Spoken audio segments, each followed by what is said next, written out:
እመጣለሁ።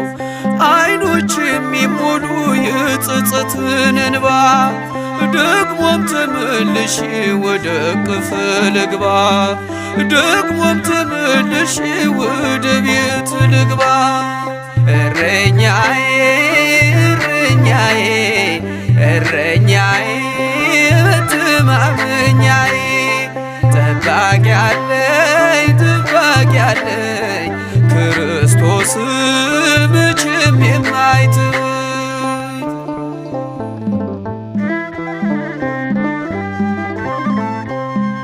የበጎች እረኛ ቸሮ ጌታችን ያድነዋል ፈጥኖ በእርሱ ያመነውን። መዝጊያን ለሚያንኳኳ ይከፈታል በሩ እስከ ሞት ነውና የክርስቶስ ፍቅሩ ከጉድጓድ